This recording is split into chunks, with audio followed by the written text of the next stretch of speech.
There comes a time in every journey where you don't just feel lost, you feel forgotten. You wonder if the promises still apply to you, if the dreams you once believed in were too bold, too big, too broken to be put back together. But I came to remind you, just because your faith took a hit doesn't mean your future is canceled. Restoration doesn't start when everything looks right. Restoration begins when you dare to believe again. God is not intimidated by your questions. He's not scared of your doubt. He doesn't flinch when you cry out, "Where are you?" Because he's been there, working behind the curtain, setting the stage, shaping your soul while you're trying to survive. See, restoration isn't cosmetic, it's internal. He's rebuilding your resilience, teaching you to trust without all the answers, helping you see that just because the chapter changed doesn't mean the story's over. And if he allowed a season to strip you, he's already written the season that's going to strengthen you. You thought the detour was a mistake, but what if it was divine? What if it was the only way to get you alone long enough to hear your name whispered in a way that shook your shame? Hear me. God didn't just call you when you were strong. He called you when you were scared. He called you while you were stuck. And yes, he still calls you now. So this is your permission to hope again, to believe again. Not because you see it clearly, but because deep in your soul, something tells you God is not done yet. Let him restore your faith, not just in the plan, but in the one who wrote it. Let me know if you want this styled into a real blog post or video script. Next, brokenness is often seen as a sign that something has gone terribly wrong. We view it as the end of a story, a clear-cut sign that things have gone too far to be restored. But in reality, brokenness is one of the most powerful and profound places where restoration begins. God doesn't wait until everything is perfect or polished to start his work. He works in the places where we are most vulnerable, where we feel exposed, and where we think our lives have been irrevocably altered. Consider this: when you break something, you are often forced to reassess its value, its function, and its purpose. A broken vessel isn't just something to discard. It can be mended, reshaped, and restored with more care and purpose than before. In the same way, when our faith is broken, it doesn't mark the end of our journey, but a pivotal moment where God can move in and begin his restoration. This is the moment when we have the opportunity to let go of the illusion of control and allow God to be the healer he has always been. Our brokenness makes space for his glory to shine through in ways that are far more significant than if we had never been broken in the first place. It's important to recognize that this process isn't instantaneous. It's not something that happens in one prayer, one moment of faith. Restoration is a gradual process that requires us to be willing to sit in the discomfort, in the moments of uncertainty, as God does his deep healing work. The waiting may feel like a burden, but it is also a gift, because in that waiting, God is not just fixing what was damaged. He is building a new foundation, restoring us to a place where we can stand strong again, stronger than we ever were before. The restoration isn't about putting things back the way they were. It's about elevating them to something even greater. As we navigate the painful moments of brokenness, it's crucial to understand that this is not a punishment, but a process. We are not being abandoned. We are being prepared for something greater. The restoration of faith involves more than just repairing what's been lost. It's about rebuilding our belief in God's plan, trusting that even when things seem uncertain, he is still in control. God has never abandoned you in your pain, and he won't abandon you now. When we allow God to restore us, we are allowing him to do more than just fix what's broken. We are opening ourselves up to a process that will transform us from the inside out.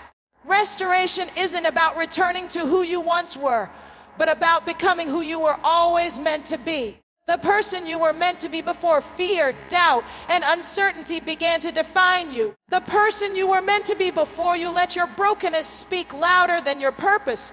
Restoration allows you to rise from the ashes, stronger, more resilient, and more rooted in your purpose than ever before. And in the midst of that process, your faith doesn't just survive, it thrives. It's in the moments when everything seems like it's falling apart that you realize your faith can grow in ways you never imagined. God has a way of bringing things together that we could never have orchestrated on our own. Your brokenness is not the end of the road. It's the beginning of a deeper, more intimate relationship with God, where you learn to trust His timing and His process, no matter how difficult or painful it may seem. So, take comfort in the fact that your brokenness is not wasted. God can redeem and restore every hurt, every setback, and every lost dream. He can take what feels like a shattered existence and piece it together into something more beautiful and powerful than you ever thought possible. Let God restore your faith in His plan, because His plans are greater than your brokenness, and His restoration will bring you to a place of purpose, peace, and strength that you never thought possible. God's silence can often feel like the loudest absence in our lives. When we're praying, seeking answers, and standing in faith, we expect God to respond immediately. We want our questions answered, our pain alleviated, and our struggles resolved right now. But there are times when God remains silent, and in that silence, we may feel abandoned or forgotten. We might begin to question His presence, His plan, and even His love for us. However, what if we understood that God's silence doesn't signify His absence? What if instead of feeling forsaken in those quiet moments, we embrace them as an invitation for deeper trust? God's silence often serves as a space for us to grow in faith and patience. It's in these moments of quiet that we are forced to rely not on our circumstances or on the noise around us, but solely on His presence. Even when we cannot hear Him, He is still working. Even when we cannot see Him, He is still moving. His silence is not a sign of neglect. It's an invitation for us to lean in closer and trust that He's up to something greater than we can comprehend. God uses His silence to teach us about His timing and His ways, which are often different from ours. In a world where everything is instant and immediate, we're conditioned to expect quick fixes and fast results. But God's ways are not bound by our human timelines. He is not rushed. He is sovereign. And sometimes He uses silence to cultivate in us a deeper understanding of His character. When we sit in His silence, we're given the opportunity to learn to trust Him without the need for constant reassurance. It's in the waiting that we develop endurance, resilience, and a deeper trust that His plan is still in motion, even when we can't perceive it. In those silent seasons, it's important to remember that God is often preparing us for what's ahead. We may not see it right now, but His silence is not a denial of our needs. It's a preparation for something bigger. It's a chance for us to refine our faith and build a foundation that will sustain us in the storms to come. Our trust in God is most fully realized in the moments when we don't have all the answers but choose to believe anyway. This is the kind of faith that moves mountains. When we encounter God's silence, we are reminded that faith is not about having all the answers, but about trusting the one who holds them. Trusting that even when we can't hear Him, He is still in control. Silence is not a void.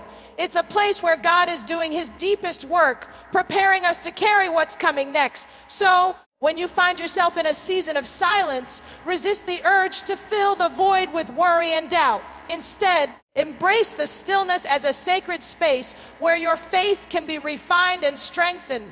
Trust that God is working behind the scenes, even when you can't see it. His silence is not a sign that He has forgotten you. It's an opportunity to trust Him more deeply than ever before. God's silence is not rejection.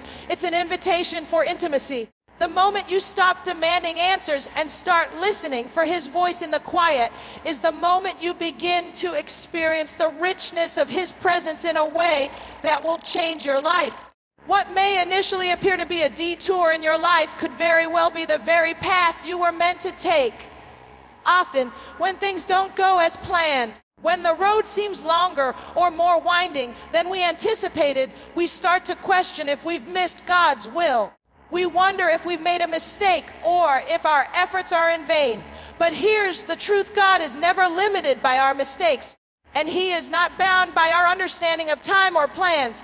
What seems like a detour is often His divine redirection. It's easy to become discouraged when we find ourselves veering off course, especially when we've invested so much into a particular dream or vision. We want things to happen according to our timing, but God sees the bigger picture. His plans for us are far more expansive than the limited scope we can imagine.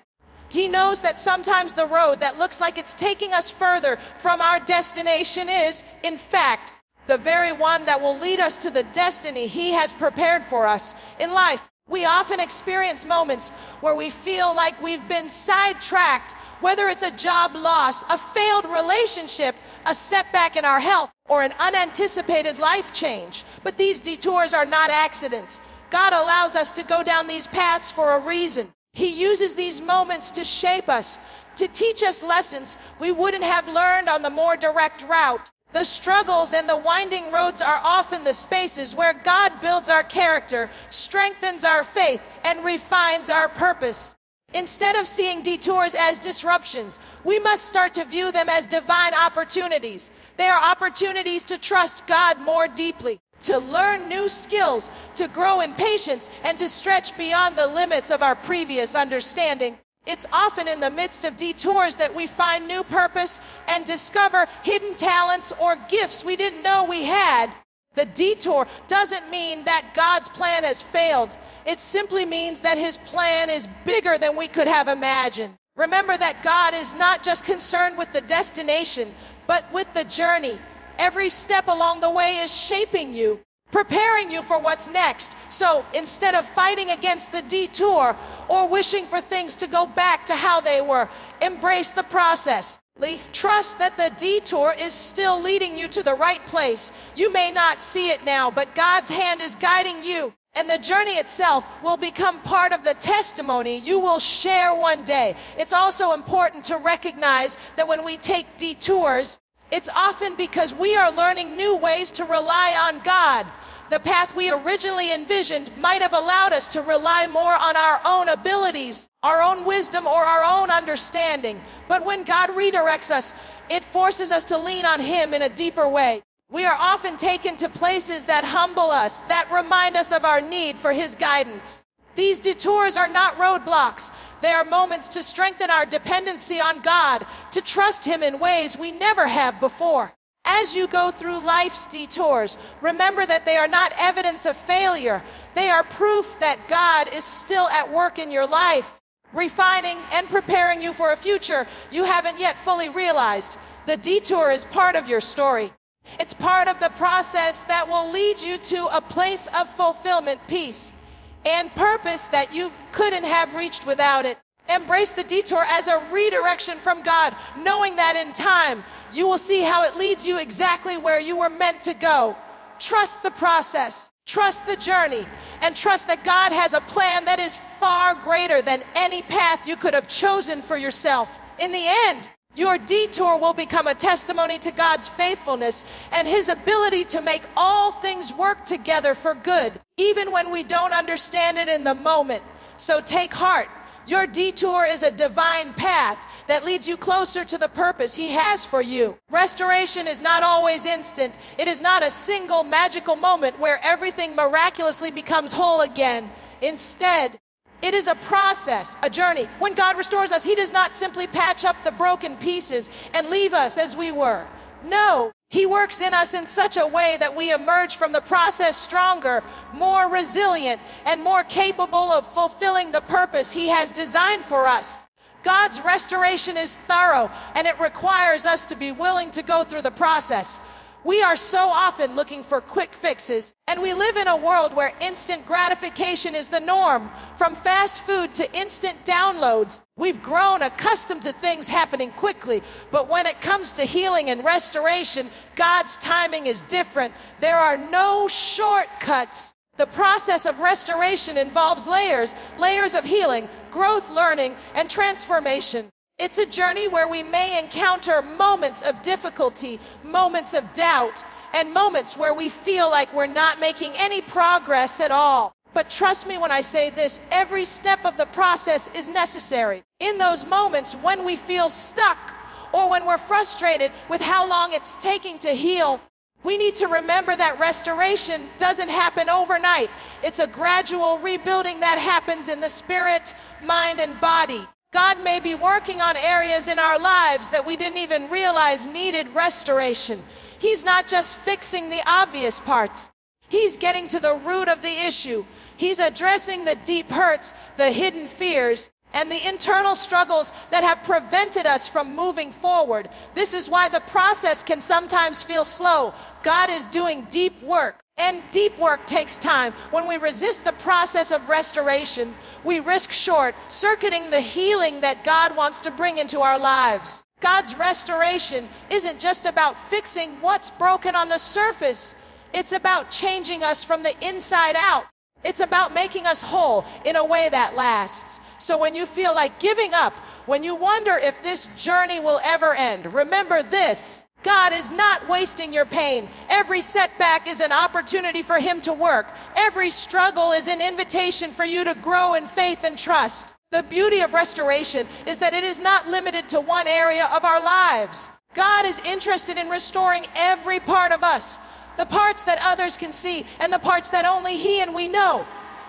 When we are being restored, it's not just about our circumstances changing, it's about us becoming more like Him in the process. Restoration works on our hearts, our attitudes, our habits, our perspectives, and even our relationships. As God works on us, He is shaping us into the people we are meant to be. This is why we cannot rush the process. Trust the process of restoration. Trust that every moment of waiting is not a waste, but a step toward becoming the person God has always meant for you to be. He will restore your faith, your hope, and your strength. The journey will not always be easy, but it will be worth it. God has never promised us an easy road, but He has promised to walk with us every step of the way. As you allow Him to restore you, you will find that you come out stronger, more aligned with His will, and more prepared for the future He has prepared for you. So keep going, trust the process, and know that every moment of restoration is taking you closer to the person you were always meant to become. Faith, much like any other seed, requires intentional care, nourishment, and attention to thrive. The concept of faith isn't a one-time declaration. It's a constant process of feeding and nurturing what God has planted within you. We can often neglect our faith because we don't see immediate results or because we encounter obstacles that seem insurmountable. But just as a gardener doesn't expect a seed to sprout overnight, we cannot expect our faith to grow and flourish without consistent effort. The process of growing faith involves spending time in God's Word, worship, prayer, and reflection. These spiritual practices act as the water and sunlight that our faith needs to grow strong. Without them, our faith becomes weak and susceptible to doubt, fear, and despair. It's in those quiet moments of daily devotion, those acts of surrender to God, that our faith is fed. It's in choosing to believe, even when we don't have all the answers, that our faith begins to flourish. But feeding our faith isn't always easy. We live in a world full of distractions, doubt, and uncertainty. There are days when it feels like nothing is changing, and the challenges we face seem to overpower the hope we once had. But this is the critical moment when our faith is tested and strengthened. It is during the hard seasons, when everything around us seems to be crumbling, that we must make the conscious decision to feed our faith even more. This might mean surrounding ourselves with people who encourage us, who speak life into our situations, and who remind us of God's promises.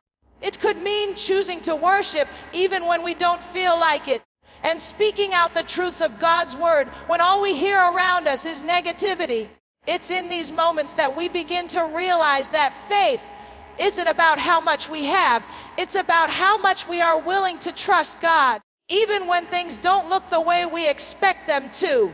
When we make the choice to feed our faith, we are strengthening the very foundation upon which we stand. It's a choice to say, I may not understand what's happening, but I trust God. It's a decision to let go of control and allow God to take charge, to work in ways we cannot see or understand.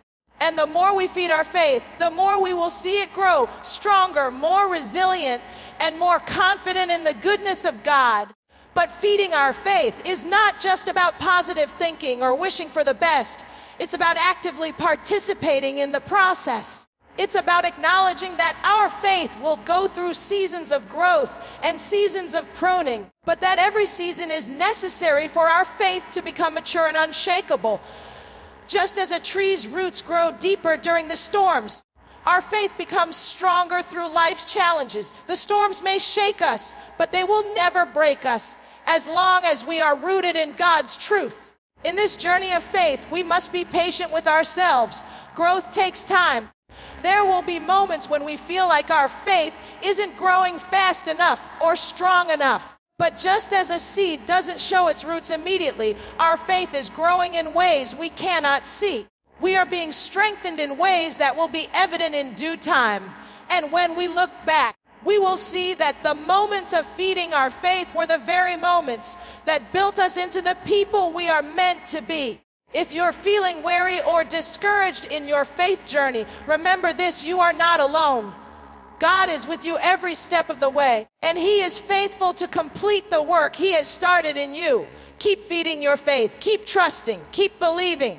It may take time, but the results will be worth it. Your faith will grow, your roots will go deeper, and you will stand firm, unshaken by the winds of life. Because you chose to feed your faith in every season. There are seasons in our lives when it feels like we are walking through the valley of uncertainty. We feel lost, unsure, and at times completely overwhelmed by the weight of our circumstances. During these seasons, it can be tempting to lose heart, to doubt that things will ever get better, or to question whether we will ever find our way out. But here's the truth: even in the darkest seasons, God is still with us, and He is working on our behalf. The valley is not a place of abandonment, but a place of preparation. Just like a seed must be buried in the ground before it can sprout, we often go through seasons of hiddenness before we are ready to step into the fullness of what God has for us. These moments of difficulty are not wasted. They are used by God to refine us, to teach us, and to mold us into the person we need to be to walk in the calling He has set before us. The valley is a place where God works in ways that we often cannot see, preparing us for the breakthrough ahead.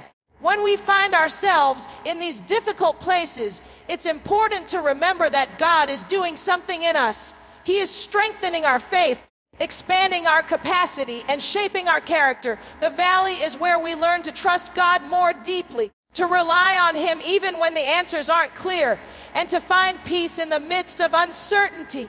Though we may not understand the purpose behind the struggles, we can trust that God's plans are always greater than our present circumstances. Sometimes when we are in the valley, it feels like we're surrounded by darkness, but even in those moments, God is still there. His light can pierce through the darkest places, guiding us through the fog of confusion and fear. Just as a shepherd leads his sheep through treacherous paths, God leads us through the valleys of life. His presence is our comfort, and His promises are our hope. In the valley, we are reminded that our strength doesn't come from our own ability to navigate the circumstances. Our strength comes from God.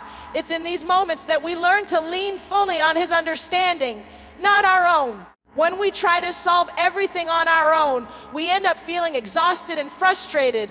But when we surrender our control and trust in God's timing, we find a peace that surpasses all understanding. The valley becomes a place where we stop trying to do it all ourselves and start relying fully on God's grace and provision. It's also in the valley that we learn to recognize God's voice more clearly. When everything else is stripped away, when we are no longer distracted by the noise of everyday life, we become more attuned to His whisper. It is in the quiet and the stillness that we can hear Him speak the loudest. He reassures us, comforts us, and leads us step by step through the darkness. The valley teaches us that even when we can't see the way forward, we can trust that God is guiding us. We must also remember that the valley is not permanent. Just as seasons change, so too will this season of difficulty. While the valley may seem endless in the moment, it is only a temporary part of the journey. The breakthrough is coming. The restoration is coming. God never leaves us in the valley forever. He is faithful to bring us to the mountaintop where we can experience the fullness of His promises. So, if you find yourself in the valley right now, take heart. God is with you, and He is working even when you can't see it. This season is not the end of your story. It's simply a part of your journey. Hold on to God's promises. Keep moving forward step by step, trusting that the valley will lead you to a place of greater strength, deeper faith, and more profound purpose. God has not abandoned you in your valley. He is right there with you, and He will bring you through to the other side. Keep trusting, keep walking, and know that the mountaintop is ahead.